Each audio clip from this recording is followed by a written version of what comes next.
أعوذ بالله من الشيطان الرجيم بسم الله الرحمن الرحيم وآتوا اليتامى أموالهم ولا تتبدلوا الخبيث بالطيب ولا تأكلوا أموالهم إلى أموالكم إنه كان حوبا كبيرا صدق الله مولانا العظيم وصدق رسوله النبي الحبيب الكريم ونحن على ذلك من الشاهدين والشاكرين والحمد لله رب العالمين محترم मुआज़्ज़ज़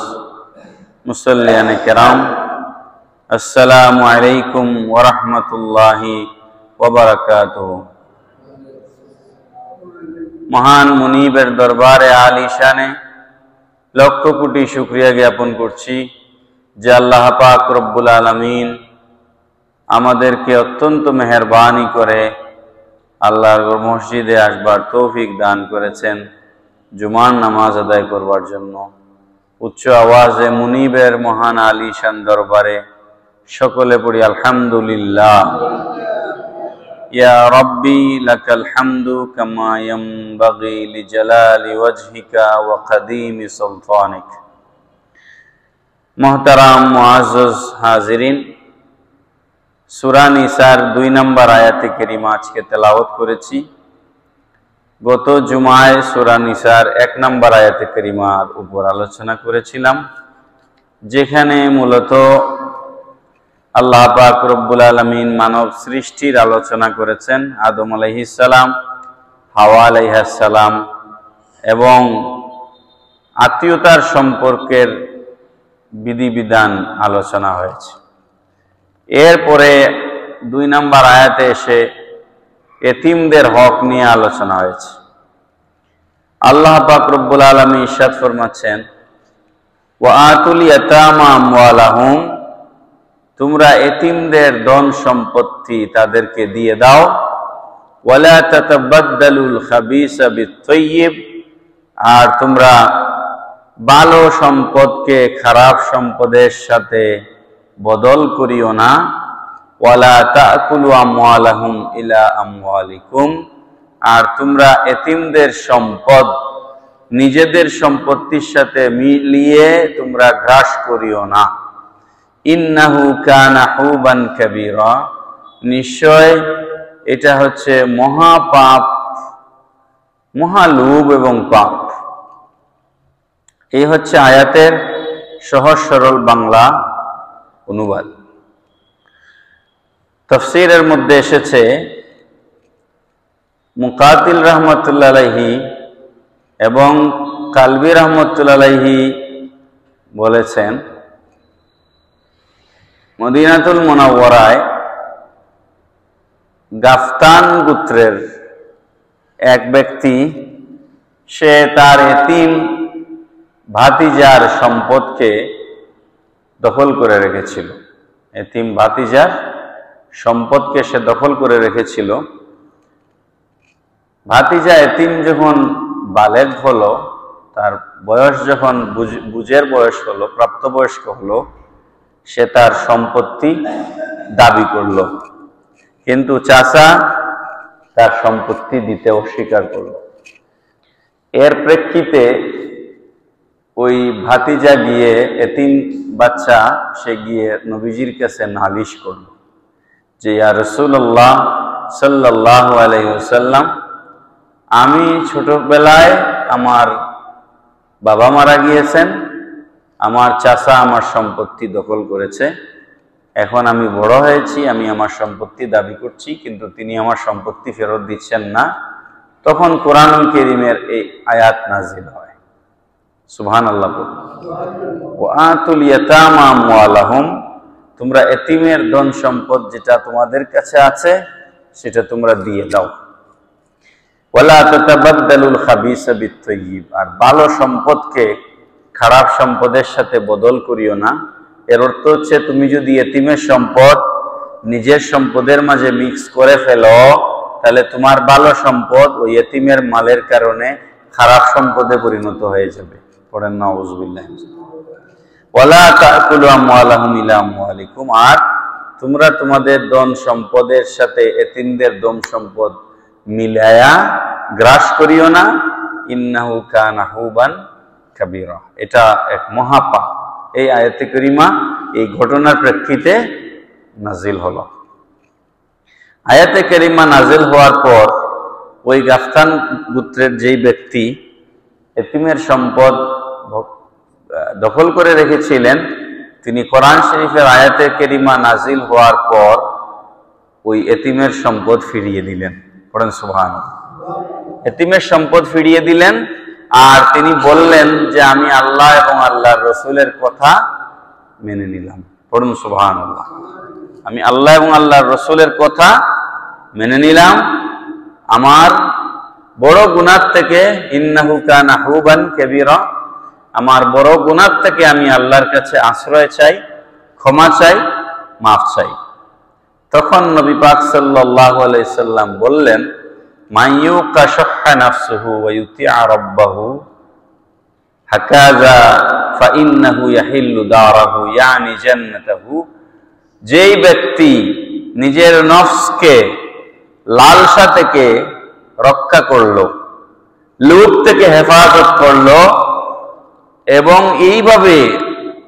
যেইভাবে এই লোকটি টুনটুন করে কেন, যেইভাবে এই লোকটি আল্লাহর হুকুমকে পালন করলো, আল্লাহর হুকুম তামিল করলো, রবের নির্দেশ মানলো, এইভাবে যেই ব্যক্তি তার রবের নির্দেশ মেনে নিবে, আল্লাহ পাক রব্বুল আলামিন তাকে জান্নাতে প্রবেশ করাবেন। সুবহানাল্লাহ। এই আয়াতের ব্যাখ্যায় মুফাসসিরিনে কেরামগণ লিখেছেন, এতিম যখন বালেগ হয়ে যায়, বালেগ হওয়া পর্যন্ত এতিমের ওয়ারিশ, এতিমের অভিভাবক যারা আছেন, যেমন চাচা, দাদা বা মামা, যারা এতিমের অভিভাবক যারা থাকবে, তাদের দায়িত্ব হচ্ছে কোনো বাচ্চা এতিম অবস্থায় মারা গেলে সে বালেগ হওয়ার আগ পর্যন্ত তার সম্পদ দেখে শুনে রাখা, তার সম্পদ কি করা, রক্ষণাবেক্ষণ করা। আল্লাহ কোরআন শরীফে অন্য আয়াতে বলেছেন, সূরা বনী ইসরাইলের মধ্যে আমরা মেরাজের আলোচনার সময় এই আলোচনাগুলো বহুবার করেছি। আল্লাহ পাক রব্বুল আলামিন বলেছেন, ওয়ালা তাকরাবু মালাল ইয়াতীমি ইল্লা বিল্লাতী হিয়া আহসানু হাত্তা ইয়াবলুগা শুদ্দা, সে বালেগ হওয়ার আগ পর্যন্ত তুমি এতিমের সম্পদ রক্ষণাবেক্ষণ করো, এতিমের সম্পদ দেখে রাখো, তুমি এতিমের সম্পদের দ্বারে কাছেও যাইও না। ওয়ালা তাকরাবু মালাল ইয়াতীম, তোমরা এতিমের ধন সম্পদের দ্বারে কাছেও যাইও না। এটা আল্লাহ পাক অন্য আয়াতে বলেছেন, তার সম্পদকে তুমি হেফাজত করো, রক্ষণাবেক্ষণ করো। ওয়ালা তাতাবাদদালুল খাবিসা বিত-তাইয়্যিব, খুব মারাত্মক কথা। কেউ যদি এতিমের সম্পদ ভোগ করে, তাহলে আল্লাহ পাক রব্বুল আলামিন বলতেছেন, সম্পদ তো কোনো সম্পদই আপনা আপনি খারাপ নয়। সমস্ত টাকা পয়সা, ধন দৌলত, খাবার দাবার যা কিছু আছে সম্পদ, মৌলিকভাবে সমস্ত সম্পদ পাক। মৌলিকভাবে সমস্ত সম্পদ কি? পাক। মাসলাটা বুঝেন। যেগুলো আল্লাহ পাক কোরআন শরীফে হারাম করে দিয়েছেন, সেগুলো তো সরাসরি হারামের আয়াত এসেছে। যেমন শুকরের মাংস খাওয়া হারাম, হাদিস শরীফে গাদার গোশত খাওয়া হারাম, এভাবে হারাম করা হয়েছে। হারাম যেগুলো তো হারাম, কিন্তু স্বাভাবিকভাবে সমস্ত সম্পদ কি? হালাল। সেই সম্পদ হারাম হয় কিভাবে? হারাম হয় উপার্জনের উপায় যদি হারাম হয়। কি কথাটা বুঝা যাচ্ছে? উপার্জনের মাধ্যম যদি হারাম হয়, যেমন একই পয়সা আপনি ব্যবসার মাধ্যমে আপনি একটা জিনিস বিক্রি করলেন, বিক্রি করে আপনি 10% 15% লাভ করলেন, এটা আপনার জন্য কি হালাল? এটা আপনার জন্য হালাল এবং বারাকা, এটার মধ্যে বরকত আছে। ঠিক একই টাকা আপনি একজনকে 100 টাকা দিলেন, দিয়ে 1 মাস পরে তার কাছ থেকে 120 টাকা নিলেন, এটাকে আমরা কি বলি? সুদ। এটাকে কি বলি? সুদ। তাহলে এটা কি হয়ে গেল? হারাম হয়ে গেল। তো আপনি একই জিনিস 100 টাকা দিয়ে কিনে 120 টাকা বিক্রি করলেন, এটা আপনার জন্য লাভ হলো, প্রফিট হলো এবং আপনার জন্য বরকত হলো। আবার একই জিনিস আপনি ক্যাশ আরেকজনকে দিয়ে কোনো বিনিয়োগ মানে কোনো পরিশ্রম না করে আপনি একজনকে ক্যাশ দিলেন 100 টাকা, ফেরত নিলেন 120 টাকা, এটা কি হয়ে গেল? সুদ হয়ে গেল। তার মানে টাকা তো সুদ হয় না, টাকা তো হারাম হয় না, হারাম হয় আপনার উপায়ের কারণে। আপনি ব্যবসার মাধ্যমে লাভ করেছেন, এটা হালাল। আপনি সুদের মাধ্যমে লাভ করেছেন, এটা হারাম। তো ওয়ালা তাতাবাদদালুল খাবিসা বিত-তাইয়্যিব। এতিম বাপ সন্তানকে এতিম রেখে বাপ মারা গেছেন, তো যে সম্পদটা সন্তানের জন্য বাবা রেখে গেছেন, এই সম্পদটা কি হারাম নেই? না, হালাল সম্পদ। হালাল সম্পদ সন্তানের জন্য বাবা রেখে মারা গেছে। কিন্তু এই সম্পদটা যদি আর কেউ দখল করে ফেলে, তাহলে তার জন্য এটা কি হয়ে যাচ্ছে? হারাম হয়ে যাচ্ছে। কেউ যদি দখল করে, তার জন্য এটা হারাম হয়ে যাচ্ছে। এই জন্য আল্লাহ পাক রব্বুল আলামিন বলতেছেন, ওয়ালা তাতাবাদদালুল খাবিসা বিত-তাইয়্যিব। তোমরা পবিত্র সম্পদের সাথে নাপাক সম্পদ মিশ্রাইও না, বদল করিও না। যদি তুমি এতিমের সম্পদ জবরদস্তিমূলক ভাবে দখল করে তোমার সম্পদের সাথে সেটা মিশায় নাও, তাহলে তোমার সম্পদ, যাবতীয় সমুদয় সমস্ত সম্পদ হারাম হয়ে যাবে। পড়েন নাউযুবিল্লাহি মিন যালিক। একটু দুরূদ শরীফ পড়ুন। আল্লাহুম্মা সাল্লি আলা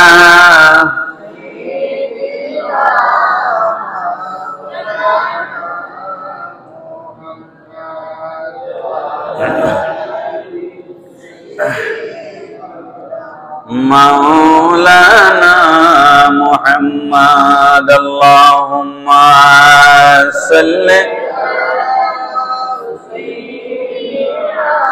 মাওলানা মুহাম্মদ ওয়া আলা আলি সাইয়্যিদিনা মাওলানা মুহাম্মদ। তো যেটা বলা হচ্ছে, এটার আরেকটা ব্যাখ্যা আছে, মুফাসসিরিনে কেরামগণ লিখেছেন। আমরা সিলেটি ভাষায় একটা কথা আছে, কাবু করা। কেউ যদি বিপদে পড়ে, তাহলে তারে কাবু করা।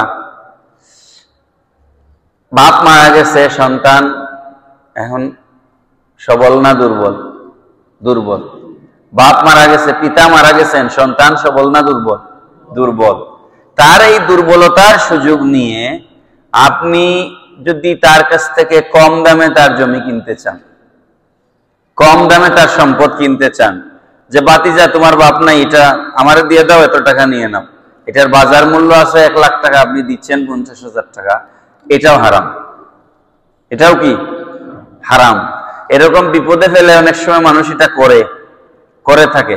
তো এটাকে ওয়ালা তাতাবাদদালুল খাবিসা বিত-তাইয়্যিব বলা হয়েছে, যে কেউ যদি তার এতিম অভিভাবক যারা আছে, এতিমদের, তারা যদি ওই এতিম সন্তানদের সম্পদ কম মূল্যে কিনতে চায়, কিংবা ভালোটার পরিবর্তে মন্দটা দিতে চায়, যেমন জায়গা 2টা আছে, একটার পজিশন ভালো, একটার পজিশন খারাপ, তখন সে এতিমের সাথে ওইটাকে বদল করে ফেললো, তার দুর্বলতার সুযোগ নিয়ে খারাপটা দিয়ে সে ভালোটা গ্রহণ করলো।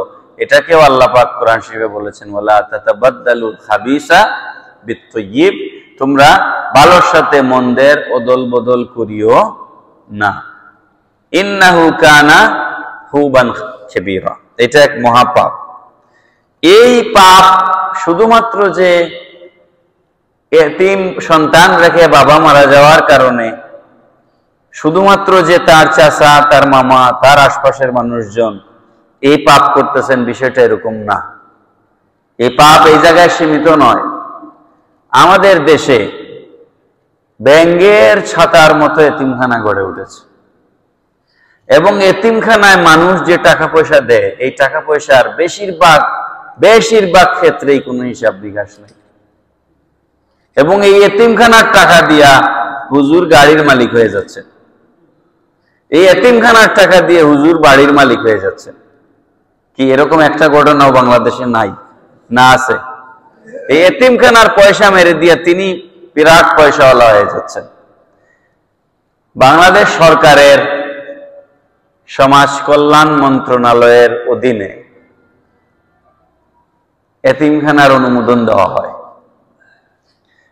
এরকম এতিমখানার অনুমোদন আছে আমার জানাশোনা, বা আমি জানি এরকম এতিমখানার অনুমোদন আছে। বাস্তবে ওখানে কোনো এতিমই নেই, কিন্তু রেজিস্টার্ড এতিমখানা সরকারের কাছে রেজিস্ট্রেশন আছে। অডিটে আসলে, যারা অডিটে আসে তাদেরকে ঘুষ দিয়ে বিদায় করে দেওয়া হয়, আর প্রতি মাসে এতিমখানার নামে পয়সা রিসিভ করা হয়। পড়েন নাউযুবিল্লাহি মিন যালিক। এখন আলেম হয়ে যদি এই জিনিসটাকে মানুষ ভয় না করে, তাহলে এই ভয়টা আর কোন মানুষের ভিতরে থাকবে বলেন তো? এই ভয়টা তো আর কোন মানুষের ভিতরে থাকবে না। এই জন্য আল্লাহ পাক রব্বুল আলামিন বলেছেন, ইন্নাহু কানা হুবান কাবীরা। এটা এক মহাপাপ। আজকে হয়তো আমি এতিমখানার পয়সা মেরে দিয়ে একটা গাড়ি দৌড়াচ্ছি, একটা বাড়ির মালিক হয়ে গেছি, সুন্দর সুন্দর জামা কাপড় পরছি, কিন্তু কিয়ামতের ময়দানে ভয়াবহ শাস্তি ভোগ করতে হবে। আমাদের দেশে, আমাদের সমাজে পরের জমি দখল করার বহু নজির আছে। আম্মা জান আয়েশা সিদ্দিকা রাদিয়াল্লাহু তাআলা আনহার থেকে হাদিস রওয়ায়াত হয়েছে, রাসূল করিম সাল্লাল্লাহু তাআলা আলাইহি ওয়াসাল্লাম বলেছেন, মান যালামা কিদা শিবরিম মিনাল আরদ, যেই ব্যক্তি অন্যায়ভাবে বল প্রয়োগ করে অন্য মানুষের 1 ইঞ্চি জমি জবরদখল করে। আমাদের সমাজে জবরদখলের ঘটনা আছে না নাই? সন্ত্রাসী নিয়ে, দলবল নিয়ে গিয়ে আরেকজনের জমি দখল করা। এই কথাটা হাদিস শরীফে আল্লাহ রাসূল কিভাবে বলছেন শুনেন। নবীজি বলেছেন, যেই ব্যক্তি অন্যায়ভাবে বলপূর্বক অন্যের 1 ইঞ্চি জমি, কি কয় ইঞ্চি? 1 ইঞ্চি জমি জবরদখল করবে। আমাদের দেশে আইল ঠেলানো আছে না? আইল কাটা, আইল ঠেলানো, পরের জমি দখল করা, এগুলো কমন ফেনোমেনা, কমন ঘটনা বাংলাদেশে। নবীজি বলছেন, অন্যায়ভাবে বলপূর্বক কেউ যদি অন্য মানুষের 1 ইঞ্চি জমি জবরদখল করে, তুবিকা মিন সাবঈ আরদিন, আল্লাহ পাক রব্বুল আলামিন কিয়ামতের দিন তার গলার মধ্যে 7 তবক জমিন ঝুলাইয়া দিবেন। পড়েন নাউযুবিল্লাহি মিন যালিক। 7 তবকের ব্যাখ্যা আমি জানি না, হাদিস শরীফে আমি এটার ব্যাখ্যা পাই নাই। আমরা তো জানি 7টা জমিন আছে। এই 7টা জমিন পরিমাণ ওজন যদি আল্লাহ পাক কোন মানুষের গলায় ঝুলায় দেন, এটা কত বড় শাস্তি আপনারাই বলুন। কিসের শাস্তি এটা? 1 ইঞ্চি জমি জবরদখল করবার শাস্তি।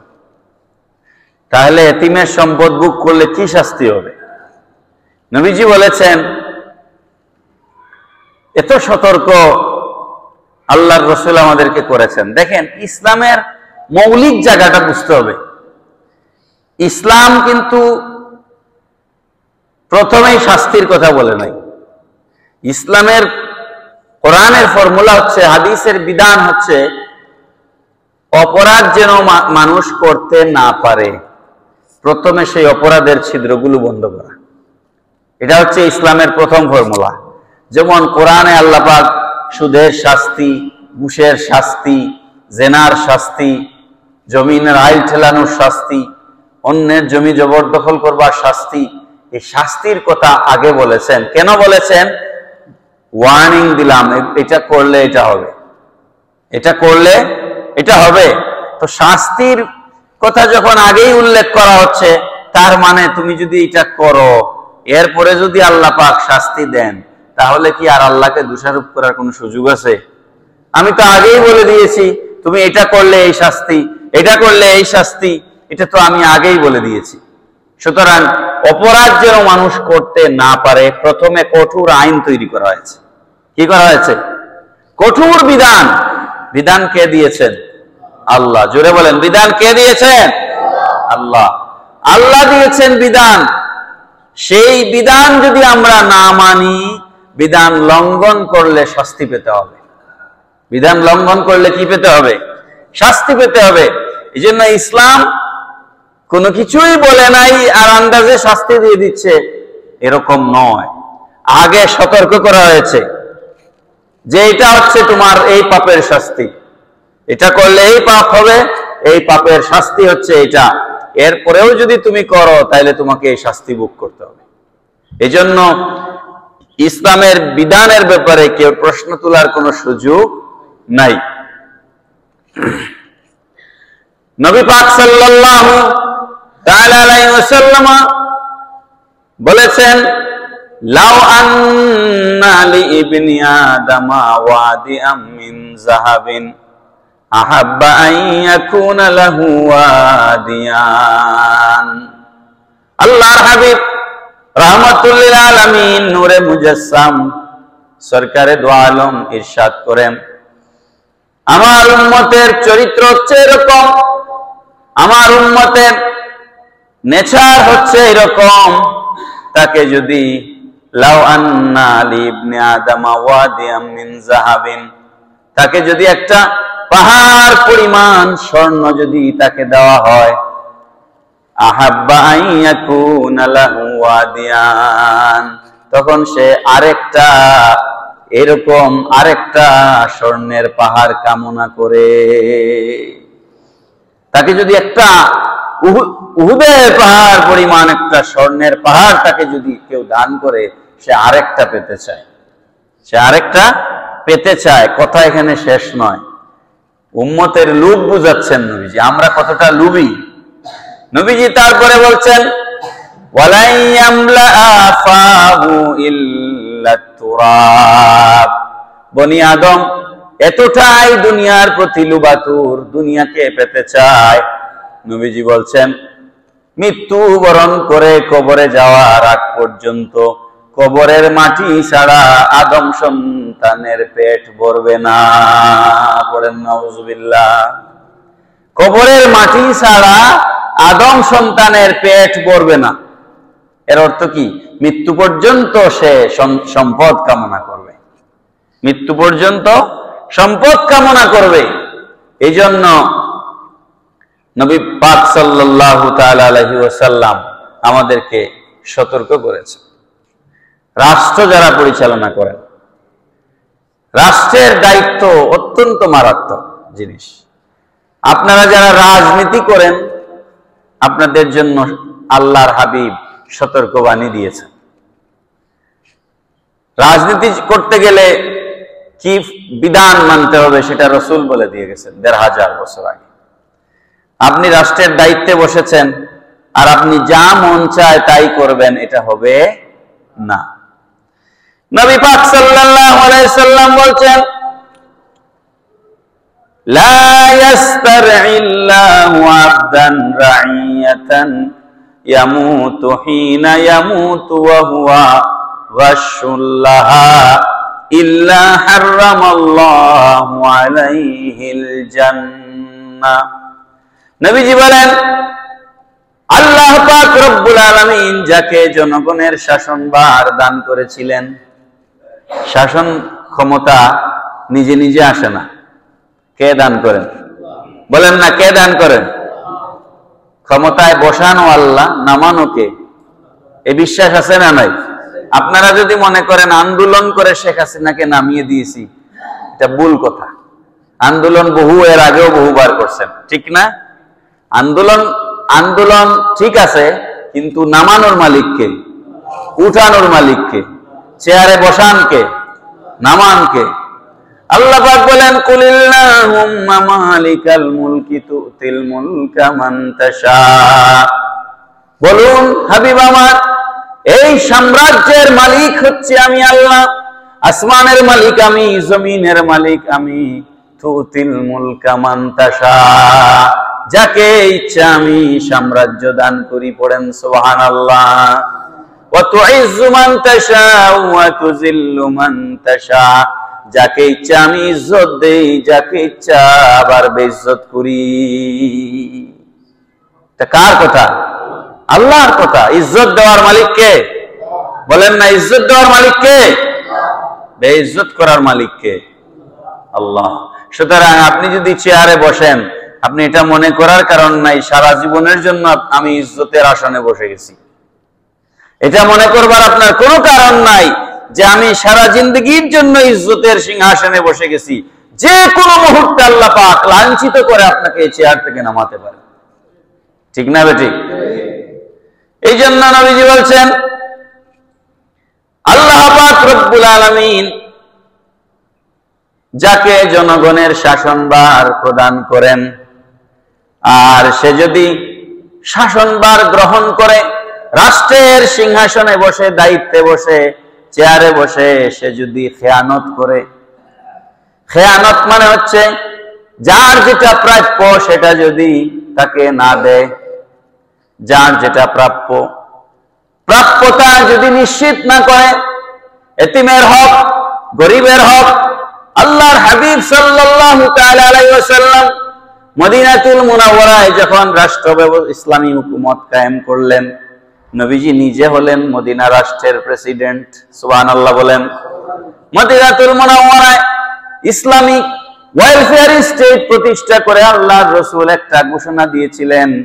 হাদিস শরীফের মধ্যে এসেছে, নবীজি বলেছেন, তোমাদের মধ্যে যারা ঋণগ্রস্ত আছো কিন্তু অভাবী, ঋণ দিতে পারো না, তোমরা রাষ্ট্রকে জানাও ওই সমস্ত গরিব ঋণগ্রস্ত মানুষের দায়িত্ব আমার।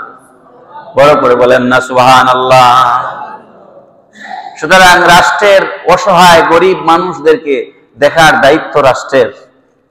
এটা ১৫০০ বছর আগে নবীজি শুধু বলে যান নাই, বাস্তবে দেখিয়ে গেছেন।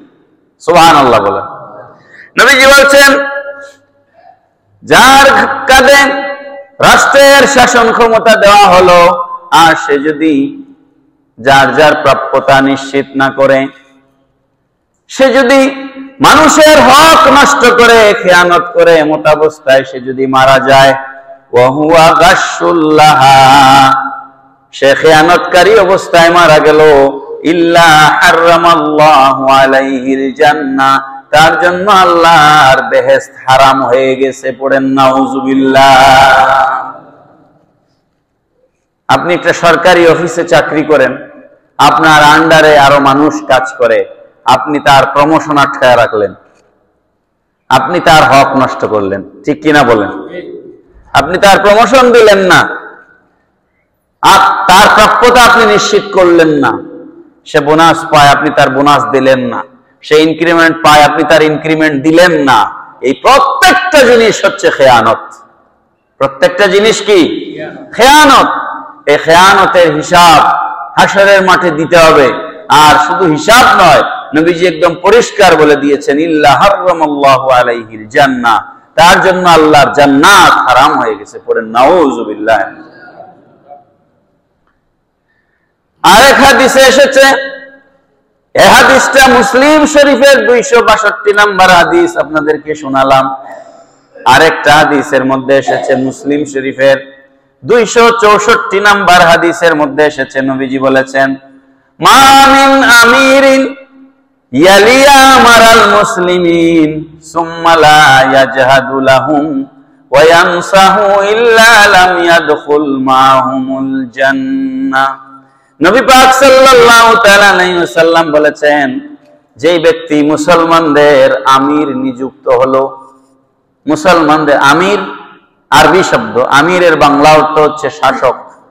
আমিরের বাংলা কি? শাসক।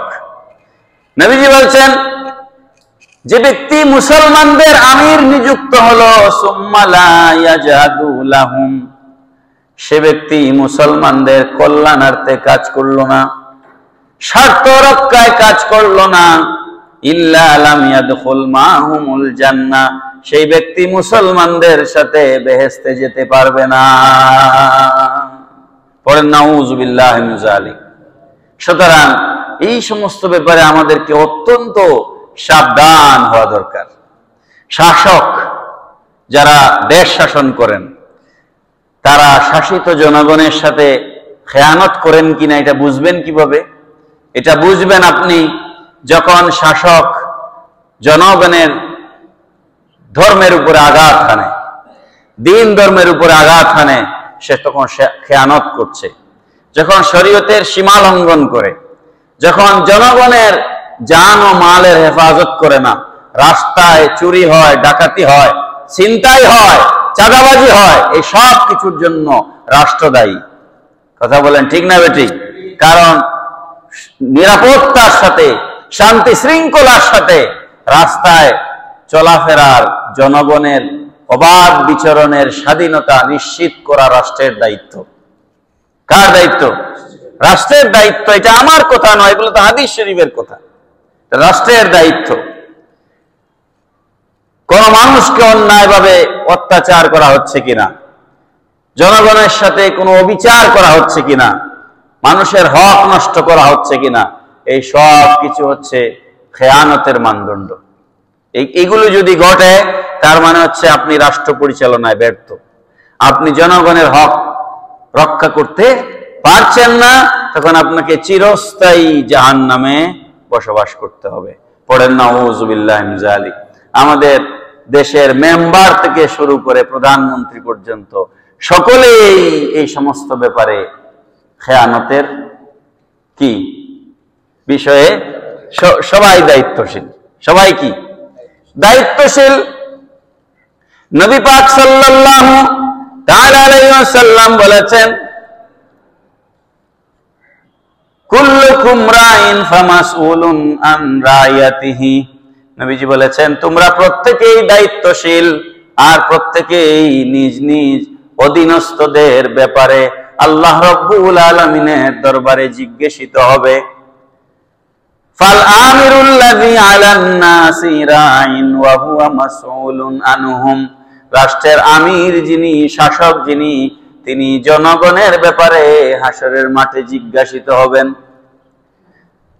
ওয়াল রাজুলু রাইন আলা আহলি বাইতিহি ওয়া হুয়া মাসউলুন আনহুম। আর ঘরের যিনি পুরুষ মানুষ ঘরের বাকি মানুষদের ভরণ পোষণের ব্যাপারে জিম্মাদার, হাসরের ময়দানে এই ব্যাপারে আল্লাহ তাকে প্রশ্ন করবেন। সুবহানাল্লাহ বলেন। ওয়াল মারাতু রাআয়াতুন আলা বাইতি বালিহা ওয়া ওয়ালাদিহি ওয়া হিয়া মাসউলাতুন আনহুম। আর ঘরের স্ত্রী লোক যারা আছেন, ঘরের মহিলা যারা আছেন, তারা ঘরের ব্যাপারে, আহলে পরিবারের ব্যাপারে জিজ্ঞাসিত হবেন। স্বামীর হক ঠিকঠাক মতো আদায় করেছেন কিনা, সন্তান লালন পালনের জন্য যথাযথ সময় দিয়েছেন কিনা। যারা সন্তানকে ঘরে রেখে কাজে চলে যাচ্ছেন, ফুল টাইম চাকরিতে চলে যাচ্ছেন, ওই সমস্ত মহিলারাও সন্তান লালন পালনে অবহেলা করার কারণে আল্লাহর দরবারে জিজ্ঞাসিত হবেন। ওয়ালা আব্দুরাইন আলা মালি সাইয়্যিদিহি ওয়া হুয়া মাসউলুন আনহু। আর কৃতদাস যারা আছে তারা মুনিবের ধন সম্পদ দেখে রাখবার ব্যাপারে জিজ্ঞাসিত হবে। এরপর নবীজি বলছেন, আলা ফাকুল্লুকুম রাইন ওয়া কুল্লুকুম মাসউলুন আন রাইয়াতিহি। প্রত্যেক মানুষই যার যার অবস্থানে জিম্মাদার, হাসরের মাঠে তার জিম্মাদারি ঠিকঠাক মতো পালন করেছে কিনা তার জন্য আল্লাহ পাক জিজ্ঞেস করবেন। এই জন্য ইমাম সাহেব ঠিক মতো নামাজ পড়িয়েছেন কিনা, মুয়াজ্জিন সাহেব ঠিক মতো আজান দিয়েছেন কিনা, খাদিম সাহেব ঠিক মতো মসজিদ পরিষ্কার করেছেন কিনা, পুরুষ মানুষ ফ্যামিলির জিম্মাদারি আদায় করেছেন কিনা, মহিলা বাচ্চা কাচ্চাকে ঠিকঠাক মতো লালন পালন করেছেন কিনা, স্বামীর সম্পদ দেখে রেখেছেন কিনা, কৃতদাস তার মুনিবের সম্পদ দেখে রেখেছে কিনা, রাষ্ট্রের দায়িত্বশীল চেয়ারম্যান থেকে শুরু করে প্রধানমন্ত্রী পর্যন্ত জনগণের জিম্মাদারি যথাযথভাবে আদায় করেছেন কিনা, এই সমস্ত বিষয়ে আল্লাহ পাক জিজ্ঞেস করবেন। এই সব বিষয়ে আমরা জিম্মাদার। একটা বিষয়েও আমাদেরকে কি বলে ফাঁকি দেওয়ার কোনো সুযোগ নাই। যাই হোক, যে আয়াতের ভিতরে ছিলাম শেষ করি, এরপরে আয়াতটা একটু বলে শেষ করে দিই। আল্লাহ পাক বলছেন, ওয়াইন খিফতুম আল্লা তুকসিতু ফিল ইয়াতামা ফানকিহু মা তাবা লাকুম মিনান নিসাই মাসনা ওয়া সুলাসা ওয়া রুবা ফাইন খিফতুম আল্লা তা'দিলু ফাওয়াহিদা আও মা মালাকাত আইমানুকুম যালিকা আদনা আল্লা তাউলু। আল্লাহ পাক রব্বুল আলামিন বলছেন, যদি তোমরা আশঙ্কা করো এতিম মেয়েদের প্রতি তোমরা সুবিচার করতে পারবে না, তাহলে তোমরা নারীদের মধ্য থেকে বিয়ে করো, 2টা 3টা অথবা 4টা। ফাইন খিফতুম আল্লা তা'দিলু ফাওয়াহিদা, যদি তোমরা মনে করো তোমরা ইনসাফ প্রতিষ্ঠা করতে পারবে না, আদল প্রতিষ্ঠা করতে পারবে না, ন্যায় বিচার প্রতিষ্ঠা করতে পারবে না, তাহলে একটা বিবাহ করো। পড়েন সুবহানাল্লাহ। এই আয়াতটার ব্যাখ্যা 1 মিনিটে বলে শেষ করে দেই। ওয়াইন খিফতুম আল্লা তুকসিতু ফিল ইয়াতামা, যদি তোমরা এতিমদের সাথে সুবিচার করতে পারবে না এরকম আশঙ্কা করো। এই কথাটা বলে আল্লাহ পাক 1 2 3 4 বিয়ের কথা কেন বললেন? মুফাসসিরিন কেরামগণ এটার ব্যাখ্যায় লিখেছেন, এতিম ছেলে হলে তো কোনো অসুবিধা নাই, কিন্তু এতিম যদি মেয়ে হয়, ওই এতিমের ধন সম্পদ যিনি রক্ষণাবেক্ষণ করছেন, তার ওয়ালি যিনি, তার অভিভাবক যিনি, তিনি যেন সম্পদের লোভে ওই এতিম মেয়েকে বিয়ে না করেন। তিনি যেন সম্পদের লোভে ওই এতিম মেয়েকে বিয়ে না করেন, এই জন্য, অথবা কম মোহরানা দিয়া সম্পদের লোভে যেন এতিম মেয়েকে বিয়ে না করেন। এই জন্য আল্লাহ পাক বলছেন, তোমার যদি প্রয়োজন হয়, তোমার চাহিদা থাকে, তাহলে তুমি ওই এতিমের দিকে নজর না দিয়ে তুমি 2টা বিয়ে করো, 3টা বিয়ে করো, 4টা বিয়ে করো। সুবহানাল্লাহ বলেন। এখানে আরো বৈজ্ঞানিক ব্যাখ্যা আছে। 4 বিবাহ পর্যন্ত আল্লাহ পাক এই কারণে বলেছেন, কারণ সমাজে একটা সময় হবে যখন পুরুষদের চাইতে নারীর সংখ্যা বেড়ে যাবে। পুরুষদের চাইতে নারীর সংখ্যা কি বেড়ে যাবে। ওই নারীদের ইজ্জত রক্ষার জন্য তখন এক পুরুষের একাধিক বিয়ের বিধানের কথা আল্লাহ পাক কোরআন শরীফে বলেছেন। কিন্তু আল্লাহ পাক এখানে আবার রশি উল্টা দিকে টান দিয়ে আমাদেরকে একটা চেক এন্ড ব্যালেন্স তৈরি করেছেন। আমাদের দেশে এখন আমরা দেখতে পাচ্ছি কিছু হুজুররা, এক হুজুর দেখলাম ঢাকায় এক মসজিদে বলতেছেন, আমি বিয়ে 2টা করছি, আরো 2টা করব। আর মুসল্লিদেরকে বলতেছেন আপনারাও করবেন। আমি ইউটিউবে ভিডিও ভাইরাল হয়েছে দেখলাম। ওই হুজুর হচ্ছেন বন্ড আমার দৃষ্টিতে। কারণ আপনি 2টা বিয়ে 3টা বিয়ে করার কথা আল্লাহ বলছেন কোরআন শরীফে, পরের কথা তো মুসল্লিদেরকে বললেন না। আপনি আয়াতের এক অংশ বললেন, পরের কথা বললেন না। পরের কথা আল্লাহ পাক বলছেন, ফাইন খিফতুম আল্লা তা'দিলু ফাওয়াহিদা, যদি তুমি এটা আশঙ্কা করো যে তুমি একাধিক স্ত্রীর মধ্যে ভারসাম্য রক্ষা করতে পারবে না, তাহলে তুমি একটা বিয়ে করো। ভারসাম্যের ব্যাখ্যায় নবীজি বলেছেন, আপনি একাধিক বিয়ে করলে একাধিক স্ত্রীকে সমান সম্পদ দিতে হবে, সমান দামি বাড়ি দিতে হবে, সমান দামি গাড়ি দিতে হবে, সমান দামি শাড়ি কিনে দিতে হবে, সমান সময় ভাগ করে দিতে হবে। এগুলো যদি আপনি পারেন তাহলে আপনি একাধিক বিয়ে করতে পারবেন। এখন আপনি সিলেট শহরে বউ রেখে এখানে বউ নিয়ে থাকেন, আর এক বউ গ্রামে রেখে দিচ্ছেন, 6 মাসে একবার যান, তাইলে কি এটা ইনসাফ হইল? বলেন না, এটা কি ইনসাফ হইল? তাইলে কোরআনের বিধান অনুযায়ী আপনি ইনসাফ প্রতিষ্ঠা করতে পারেন নাই। আপনাকে তাইলে বিয়ে কয়টা করতে হবে? 4টা না একটা? একটা। শুধু 4 বিয়ার ফতোয়া মারি দিলেই তো কাজ হবে না। নবীজি বলেছেন, যেই ব্যক্তি একের অধিক বিয়ে করেছে অথচ স্ত্রীদের মধ্যে ইনসাফ প্রতিষ্ঠা করতে পারে নাই, সে হাসরের মাঠে গাড় বাঁকা হয়ে উঠবে। কাঁধ একটা নিচের দিকে থাকবে, একটা উপরের দিকে থাকবে, গাড় বাঁকায় হাসরের মাঠে উঠবে। গোটা হাসরবাসী জানবে সেই স্ত্রীদের মধ্যে আদল ইনসাফ প্রতিষ্ঠা করে নাই। সুতরাং ওয়াজ অর্ধেক করবেন না প্রিয় হুজুররা, আপনাদের কাছে অনুরোধ করছি, ওয়াজ অর্ধেক করবেন না, কমপ্লিট ওয়াজ করবেন। আল্লাহ পাক বুঝার তৌফিক দিন, সবাই পড়ি আমিন। ওমা আলাইনা ইল্লাল বালাগ। আসসালামু আলাইকুম ওয়া রাহমাতুল্লাহি ওয়া বারাকাতুহু। সুন্নাত পড়েন।